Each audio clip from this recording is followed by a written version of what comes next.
More music than the others. This is Alagad Radio 100.5 FM. Ang tingog sang hinuban. Huwag nailain pa. Lami aoy.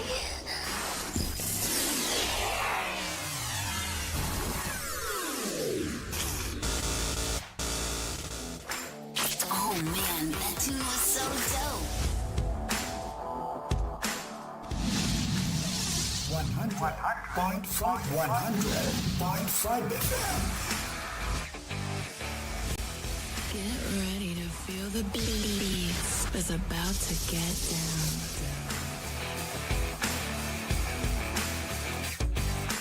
Listen up, baby. Ladies, let go of your man. You're listening to the ladies' favorite DJ. Bringing you the best in hip-hop and R&B. You're getting busy? Are you ready for something new and hot? This is 100.5 FM. Your Alagad Radio.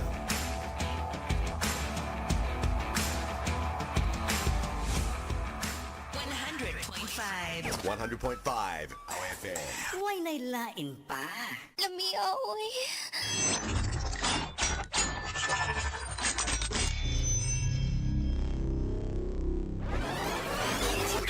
Present. You're in the middle of non-stop good stuff on 100.5 FM.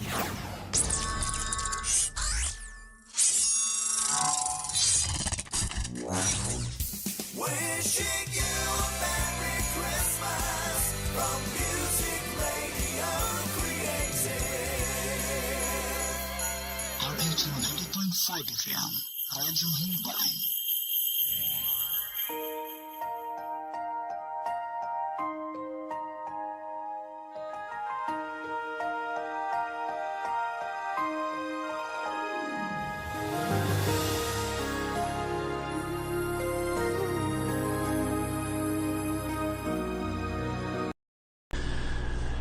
At yan may nga aga dira sa imo kag welcome gid sa aton nga palatuntunan ang Ilonggo Daily Light from God's Word Radio Broadcast. Aton ginapatuhoy ini nga programa sa mga Ilonggo speaking nga mga kabyanan naton kag mga suki nga nagapamati sining aton nga programa dira sa Inubaan, sa Kaliling, sa Gilhungan, sa Tapi, sa Bantayan B, sa Daan Banwa, sa Kamingawan, dira sa Mulubulo Kawayan. Ang Diyos magapakamayo puntani sa inyo sa sining adlaw. Aton padayunon abyan ang aton nga pagpamalandong sining pagkatinugyanan. Kristohanon nga steward. Mangin maayo ikaw nga tinugyanan sa Ginoo. Kung ginakilala kag nahangpan nimo nga una, ikaw gintuga sang Dios. Kag ikaw gintubos sang Ginoo dira sa kay Kristo Jesus. Basahon nakon sa King James Version ang Psalm 24. Sugod lang ko sa pagbasa sa verse 2 tubtob sa bersikulo 5. For he hath founded it upon the seas, and established it upon the floods. Who shall ascend unto the hill of the Lord? Or who shall stand in his holy place? He that hath clean hands and a pure heart, who hath not lifted up his soul unto vanity, nor sworn deceitfully. He shall receive the blessing from the Lord, and righteousness from the God of his salvation. Mangin maayo ikaw nga tinugyanan sa Ginoo kung una ginakilala nimo nga ikaw gid gintuga sang Dios. Ikaduha, gintubos ikaw sang aton Ginoo. Ang rason diri abyan nga kinahanglan aton ihalad ang aton kabuhi dira sa Ginoo subong nga tinugyanan niya. Amo ini kay gintuga kita sang Ginoo. Gintuga sang Dios ang kalibutan kag ang tanan nga nagapuno sini ang kalibutan kag sila nga naga-istar, nagapuyo, naga-reside sa sini nga kalibutan. Ano ang paghangop ni David sa sini nga kalibutan? Sa aton nga pagtanaw abyan, ini si Haring David, wala man gid siya nakapalayo, no, sa alin sa duta sang Israel. Siguro nakabisita siya sa hunasan sang Mediterranean Sea. Pero ini si Haring David, wala gid nakalibot sa bugos nga kalibutan. Pero nahangpa niya abyan nga ang kalibutan ginlibutan sang malapat nga dagat. God has the right to the earth in all who dwell upon it, because He created both the earth and the people.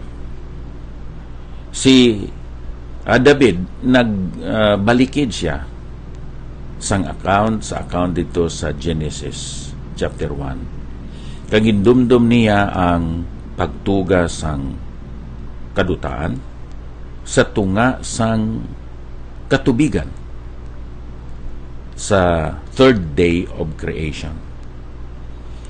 Amoy ni nga aton nga paghangop.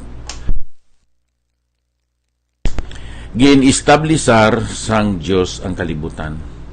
Yes, to the best of our knowledge, David had not ventured of going very far from Israel and had never seen a large sea other than the Mediterranean Sea.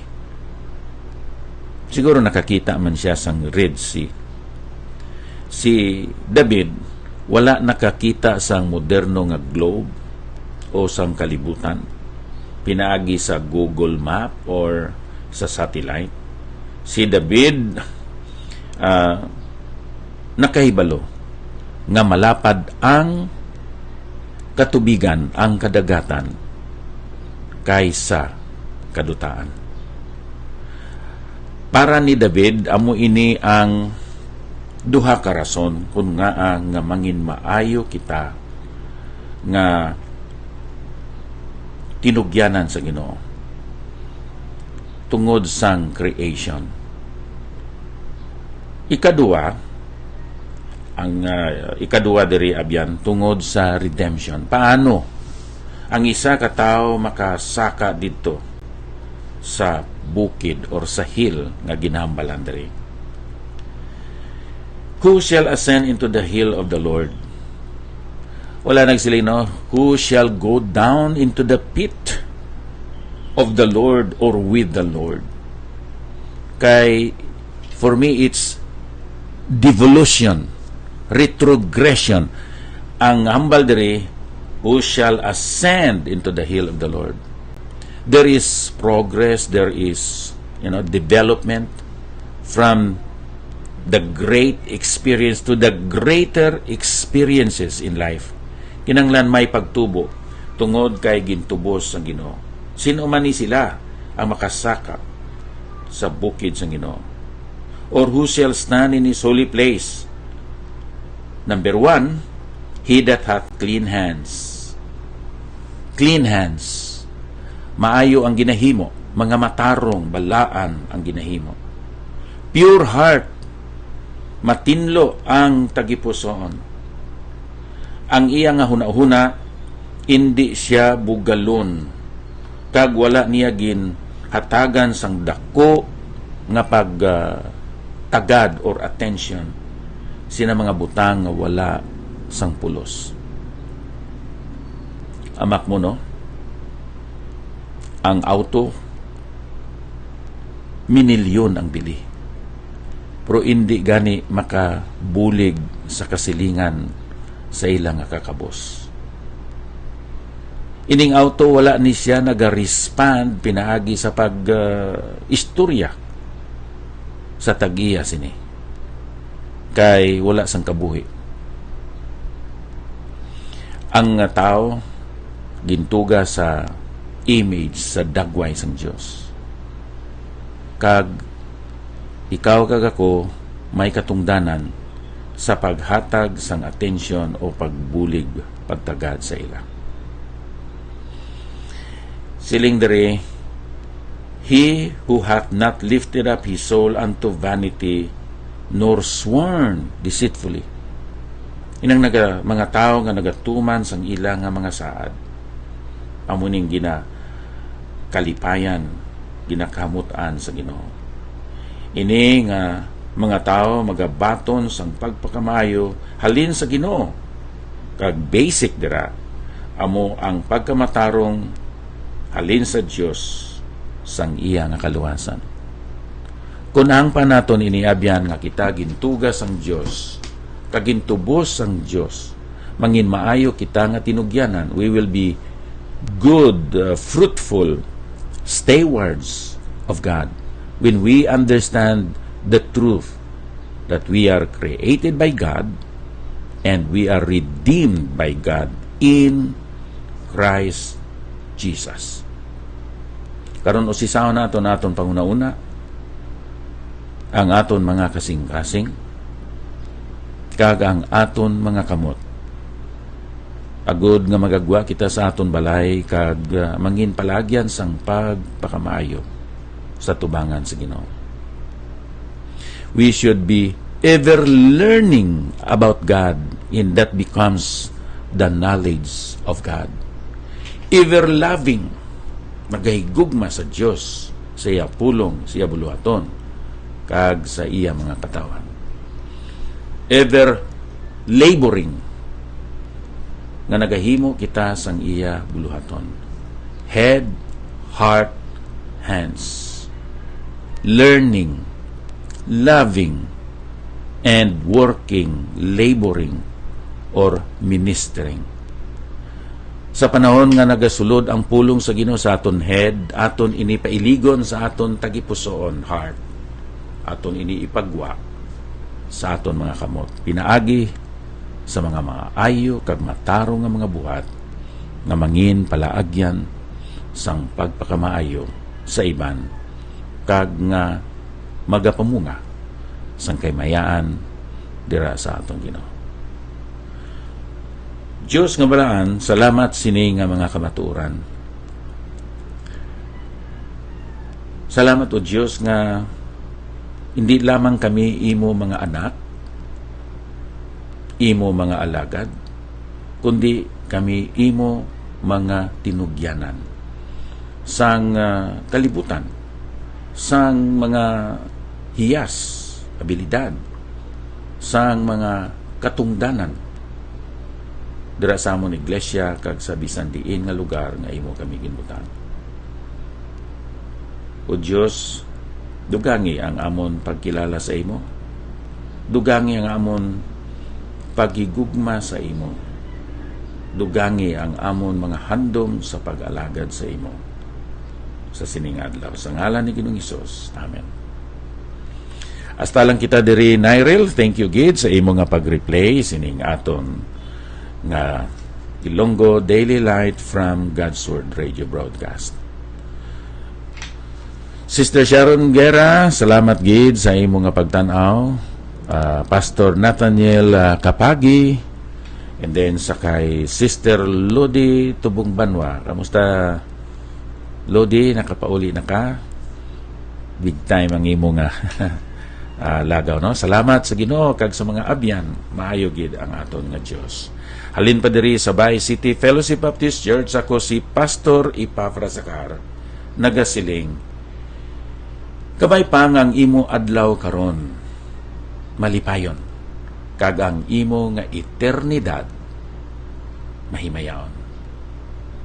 May your day be full of gladness and your eternity be full of glory. Amen. No greater love.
music.